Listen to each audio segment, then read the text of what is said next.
C'est jeudi, merci de nous rejoindre pour cette session d'information. Au sommet de cette édition, Paris accueille ce jeudi la conférence humanitaire sur Gaza. Le président français Emmanuel Macron a saisi l'occasion pour appeler à œuvrer à un cessez-le-feu entre Israël et le Hamas. Voici pour le sommet de cette édition.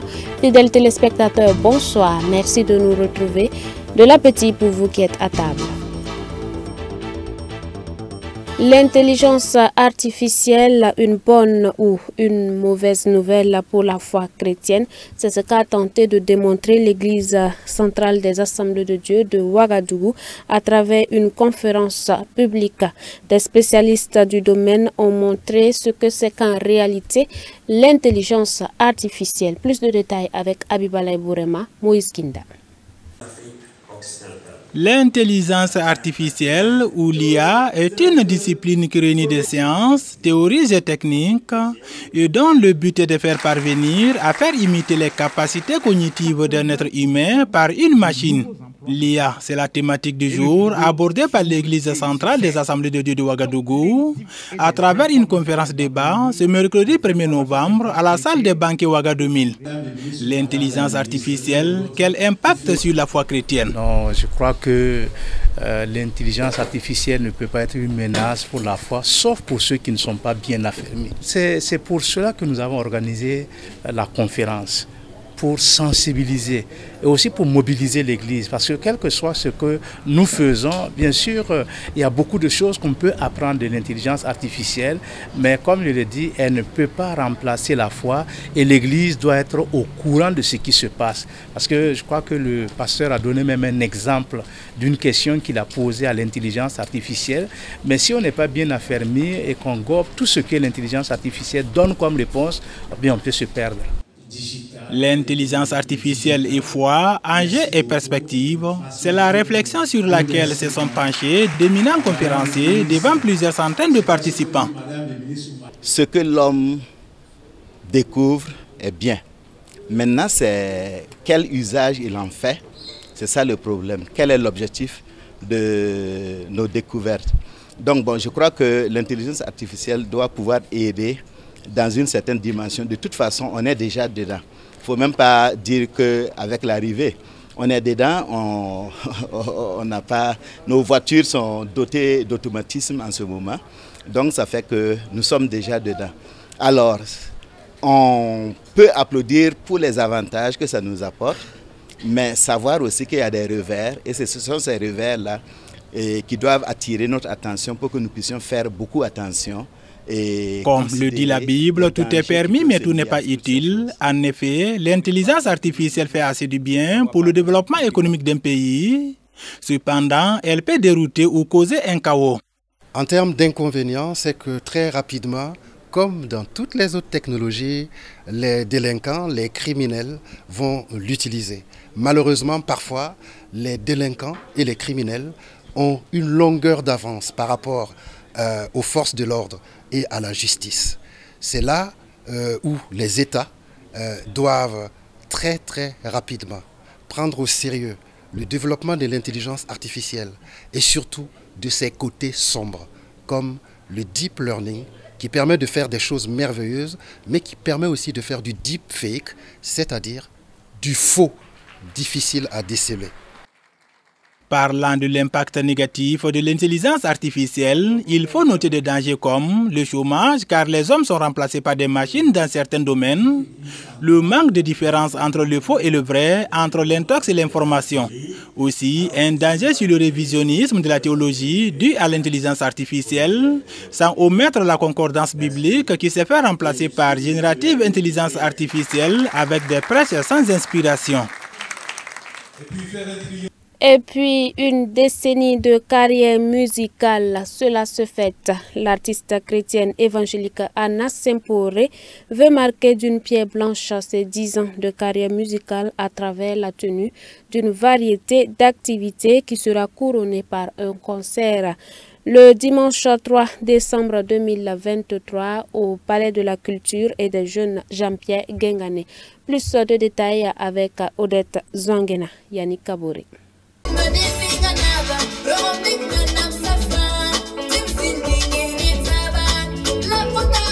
L'année 2023 marque une étape importante dans la carrière de celle considérée en 2013 du haut de ses 9 ans d'alors comme la plus jeune artiste burkinabé.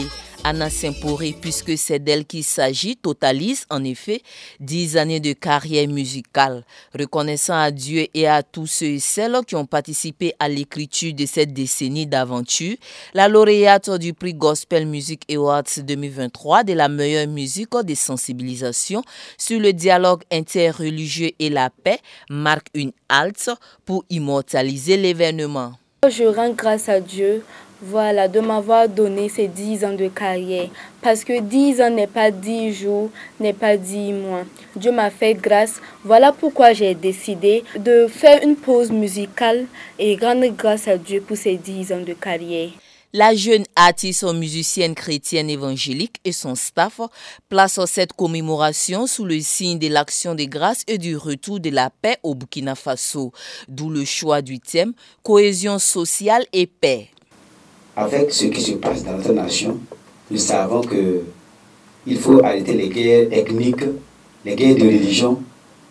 Voilà, parce que les mêmes gars qui se croient religieux sont les mêmes gars qui tuent les religieux. Voilà. Donc vraiment, c'est notre première partie du concert. La cohésion sociale. La célébration de ces 10 années musicales durera 3 jours avec en clé 3 activités phares. Comme aujourd'hui, j'ai déjà fait la conférence de presse. Le 1er décembre, on aura une caravane de sensibilisation dans les lycées, dans les collèges et dans les yards. Et également, le 2 décembre, on aura une tournée pour informer les gens qu'il y aura le concert qui sera là le 3 décembre du côté de Jean-Pierre Guingané à partir de 17h. 3 albums, un maxi de 4 titres, 30 scènes sont à son actif. Cette conférence de lancement sert également de cadre pour la chanteuse de traduire toute sa reconnaissance à toutes ces personnes qui n'ont ménagé aucun effort pour propulser sa carrière. Des sentiments de joie, de reconnaissance aussi. Ça me va vraiment droit au cœur et je comprends parce que je peux dire que c'est ma fille. Voilà, il y a eu des hauts et des bas et là je suis vraiment honoré, je suis rempli de joie par rapport à cette distinction. Que Dieu continue de l'accompagner. Les tickets du grand concert du 3 décembre 2023 de Anna Semporé au Palais de la Jeunesse et de la Culture Jean-Pierre Guingané sont ainsi disponibles au prix de 1000 francs et 2000 francs CFA. Des artistes tels que Elani Kiema, Sœur Anne-Marie Caboret, Maël Cabré, Jean de la Joie et bien d'autres seront au rendez-vous.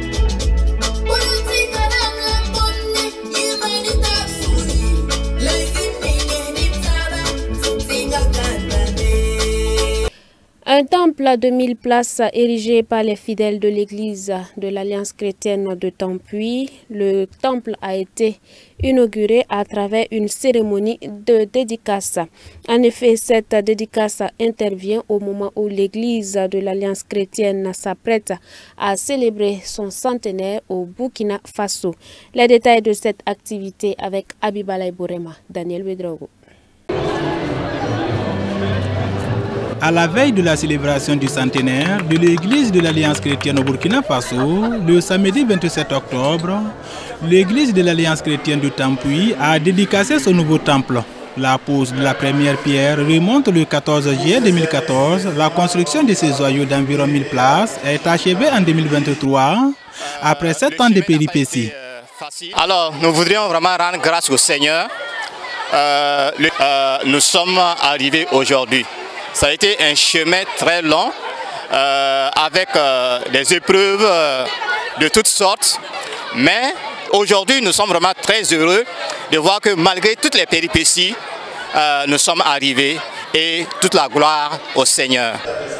D'une cellule de prière en 1990 dans le quartier Tampuy de Ouagadougou, en une grande église aujourd'hui, l'église de l'Alliance chrétienne de Tampuy a des témoignages satisfaisants. Nous voulons vraiment donc saluer le pasteur de l'église, le pasteur Kaba, et l'ensemble des membres de la communauté, surtout son comité, et toute l'équipe qui a travaillé pour que nous puissions donc voir ce beau travail-là, ce joyau. L'église de Tampuy, en tout cas, a félicité Donc nous avons de bons échos et nous voulons les féliciter et les encourager à continuer à aller de l'avant. Parce qu'une chose c'est de construire un temple, mais une autre chose c'est de faire en sorte que ce temple-là soit vraiment donc fréquenté. Que ça ne soit pas simplement un bâtiment construit qui est joli. Et puis les Présent à cette cérémonie de dédicace, le ministre d'État, secrétaire général du gouvernement et du Conseil des ministres a félicité tous ceux qui ont œuvré de près ou de loin pour la construction de ce temple. Un temple qui va accueillir tous ceux qui sont alités, tous ceux qui ont besoin de l'amour de Dieu, tous ceux qui ont besoin de parler à Dieu, tous ceux qui ont besoin de rentrer en contact avec notre Créateur.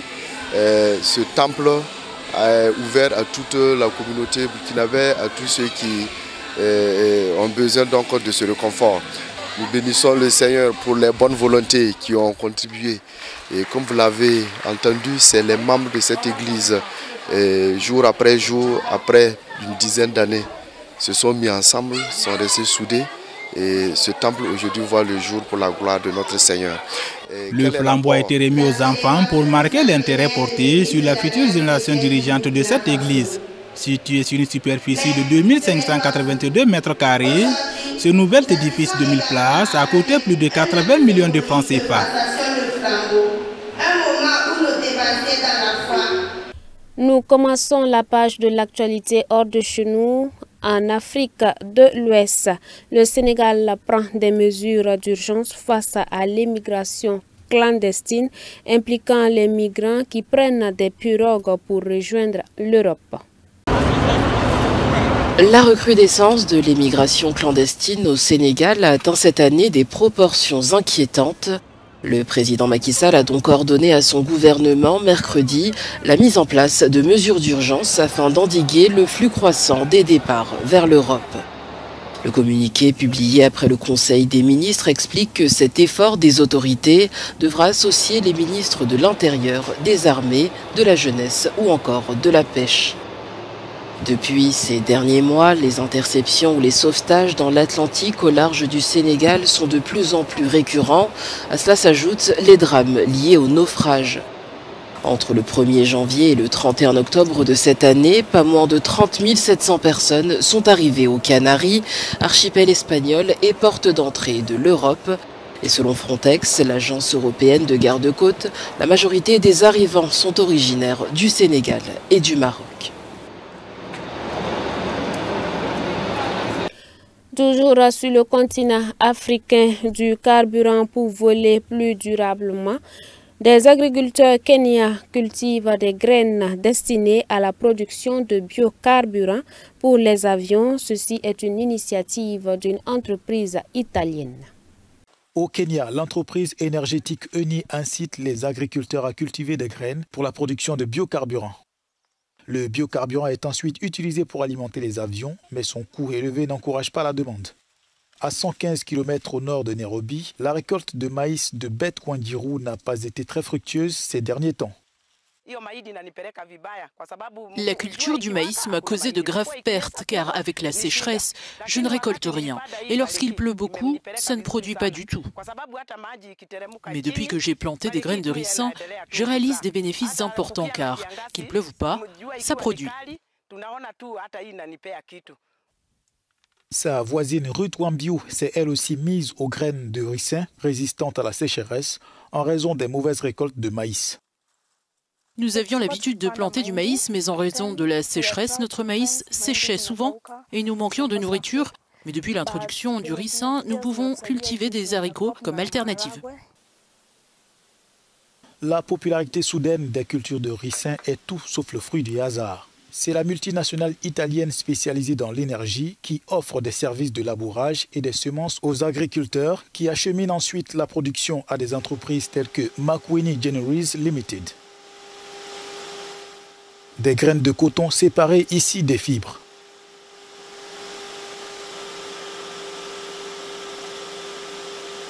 L'Agri-Hub de Makwini extrait essentiellement de l'huile végétale destinée au bioraffinage à partir des graines de plantes non comestibles, c'est-à-dire des graines qui n'ont rien à voir avec la production alimentaire.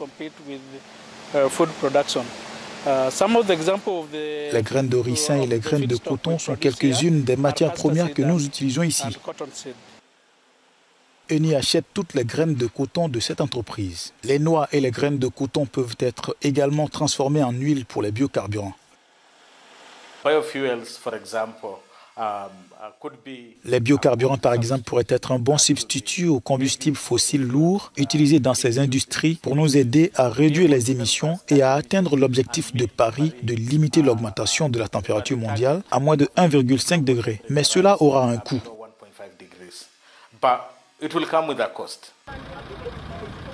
Par ailleurs, la loi est formelle. La production de biocarburants ne doit pas entraver la production de denrées alimentaires.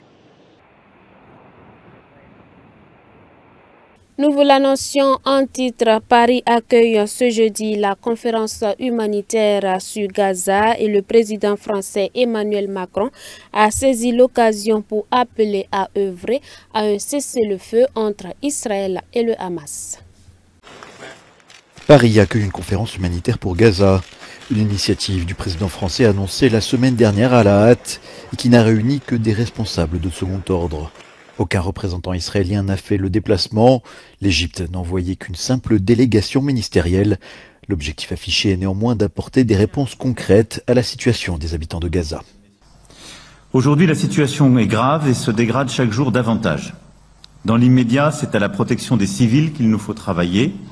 Il faut pour cela une pause humanitaire très rapide et il nous faut œuvrer à un cessez-le-feu. Celui-ci doit pouvoir devenir possible. We must step back from the brink of a spillover before it's too late. A genuine prospect of Palestinian statehood is critical, as you said, Mr. President, to stabilize the region.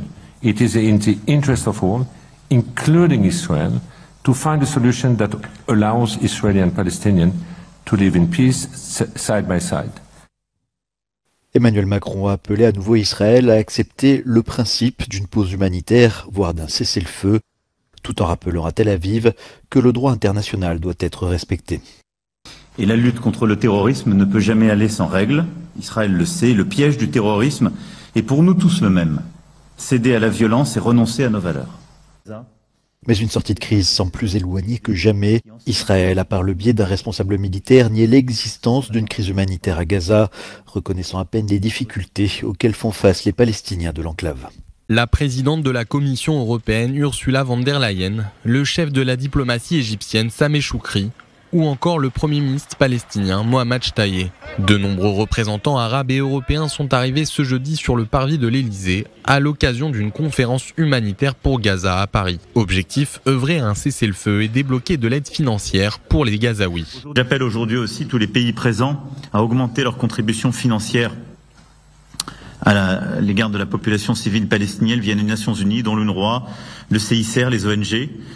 Depuis le 7 octobre, la France a annoncé 20 millions d'euros d'aide humanitaire supplémentaire et nous allons porter cet effort à 100 millions d'euros pour 2023. Également présentes les organisations humanitaires qui n'ont pas daigné visiter les otages, mais ont dénoncé à l'unisson l'impossibilité d'apporter de l'aide tant que se poursuivent les bombardements sur Gaza. Même si l'on est prêt, nous les organisations humanitaires, à faire tout ce que l'on peut, à faire notre devoir, on ne peut pas faire semblant que l'on va mettre en place des secours appropriés dans de telles circonstances. Déployer des secours au milieu des hostilités est un non-sens. Le Premier ministre israélien Benjamin Netanyahou, lui, conditionne toujours toute pause humanitaire ou cessez-le-feu à la libération des 239 otages détenus par le Hamas. De son côté, le Premier ministre palestinien Mohamed Shtayyeh accuse Israël de se tromper de combat. Israël ne mène pas une guerre contre le Hamas, mais contre tous les Palestiniens. Le Premier ministre palestinien a également souligné le besoin d'une protection internationale en Cisjordanie, à Gaza et à Jérusalem pour les Palestiniens. Et sur le terrain proprement dit, des journalistes sont soupçonnés d'être des complices du Hamas contre Israël. Suivons ensemble. Que faisaient-ils là aussitôt ce samedi matin? Ont-ils été prévenus? Ont-ils pris part au massacre? Autant de questions posées par Honest Reporting, une ONG qui surveille les médias, notamment pour détecter tout parti pris contre Israël. L'organisation a publié mercredi une enquête qui révèle que plusieurs journalistes et photographes freelance pour de grands organes de presse comme AP, Reuters et CNN étaient présents dès les premières étapes de la terrible attaque du 7 octobre. Et ils ont documenté, tout comme les terroristes du Hamas, les crimes commis ce jour-là. Ces photojournalistes basés à Gaza s'appellent entre autres Hassan Eslaya, Youssef Massoud, Ali Mahmoud et Hatem Ali. Hassan Eslaya a notamment pris cette photo d'un char israélien en feu, publiée sur le site d'Associated Press. C'était au tout début de l'attaque. Il a même posté une vidéo sur X sur laquelle il s'est filmé devant ce fameux tank en feu. La légende en arabe dit « En direct depuis l'intérieur des colonies de la bande de Gaza ». Hassan Eslaya ne porte pas de gilet presse ni de casque, il n'est donc pas identifié en tant que journaliste sur le moment, mais ses photos sont bien publiées par ses employeurs. Il a donc été rémunéré pour ça. Un autre de ces clichés montre des terroristes palestiniens entrant dans le kibboutz de Kfar Aza. Là encore, il était présent. Depuis, une photo du journaliste a par ailleurs refait surface. On le voit à côté de Yehye Sinwar, le leader du Hamas, cerveau du massacre du 7 octobre, qui lui fait un bisou, ce qui laisse entendre que les deux hommes sont plutôt proches. Tout comme Hassan Eslaya, d'autres photojournalistes étaient présents ce matin-là. Comme Youssef Massoud, qui travaille pour le New York Times, arrivé juste à temps pour entrer sur le territoire israélien avec les terroristes du Hamas et prendre des photos de tanks en feu, ou Ali Mahmoud, qui a pris des clichés des horribles événements, comme cette photo de la Jeep transportant le corps désarticulé de la jeune Shani Louk, cette germano-israélienne capturée et tuée lors du festival Nova, photo publiée par AP. Hatem Ali a quant à lui pris plusieurs clichés montrant des Israéliens capturés et emmenés par les terroristes du Hamas vers la bande de Gaza. Là encore, publié par AP. L'agence britannique Reuters a elle aussi publié plusieurs clichés pris ce jour-là par des journalistes présents dès les premières heures. Mohamed Faik Abou Mustafa et Yasser Koudir ont tous deux pris des clichés des tanks en feu du côté israélien de la frontière, mais le premier est allé plus loin en prenant des photos d'un lynchage brutal sur le corps d'un soldat israélien qui avait été traîné hors d'un char. Reuters a eu la gentillesse d'ajouter un avertissement explicite à la légende de la photo, mais cela n'a pas empêché les éditeurs de la classer parmi les images du jour dans leur base de données éditoriale. Toute cette affaire pose définitivement un énorme problème d'éthique. Il semble que le rapport de l'ONG ait déjà fait de l'effet, puisque CNN a annoncé cesser sa collaboration avec Hassan Eslaya. Pas d'autre annonce du genre pour le moment. Mais l'agence Associated Press se défend en affirmant qu'elle n'était pas au courant des événements du 7 octobre avant qu'ils ne surviennent, ajoutant qu'elle utilise des photos prises par des indépendants dans le monde entier, y compris à Gaza. Voilà qui met fin à cette édition et nous proclamons la paix de Christ à travers le monde entier. Fidèles téléspectateurs, merci de nous avoir reçus depuis le Togo. Demeurez bénis en Christ Jésus. Delouane Dessouré a réalisé cette édition.